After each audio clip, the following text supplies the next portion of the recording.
Fala galera, tudo tranquilo? Meu nome é Douglas Russo e o vídeo de hoje é sobre Guerra Fria.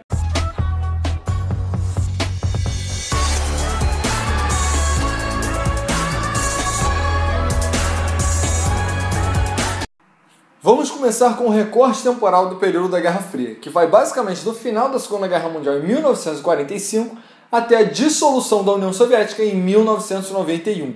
E durante esse período, o mundo viveu uma ordem bipolar, ou seja, duas potências, Estados Unidos e União Soviética, exerciam seu poder e influência sobre o resto do mundo.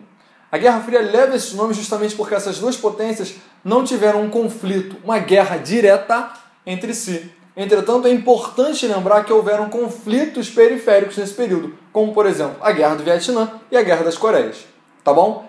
A gente então percebe que essa guerra, na verdade, teve um cunho ideológico, tecnológico, cultural e político.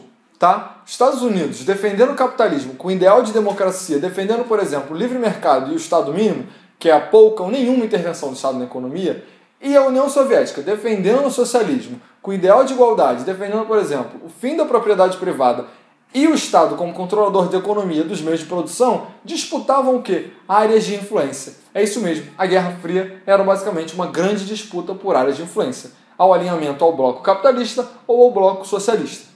Tá? A gente percebe então que houveram meios que essas duas potências se utilizaram para que os países se alinhassem aos seus blocos. Por exemplo, logo no final da Segunda Guerra Mundial, a Europa toda destruída, o que os Estados Unidos fez? Plano Marshall. O Plano Marshall foi o financiamento dos Estados Unidos para a reconstrução da Europa, que naturalmente iria erguer-se e alinhar-se ao bloco capitalista. A União Soviética, então, criou o quê? O Comecon, que é um plano de ajuda econômica para os países que se alinhassem ao bloco socialista. Ou seja, a União Soviética iria dar um apoio e até mesmo um financiamento para os países que se alinhassem ao bloco socialista. Tudo bem? E aí no campo militar a gente tem o quê?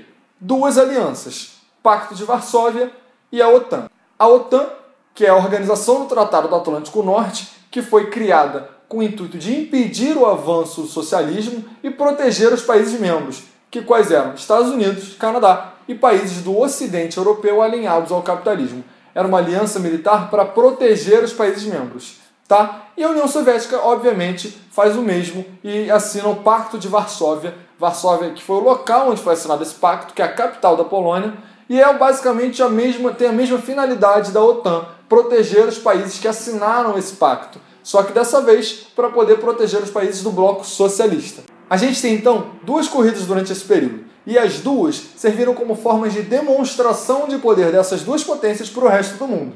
A corrida espacial e a armamentista.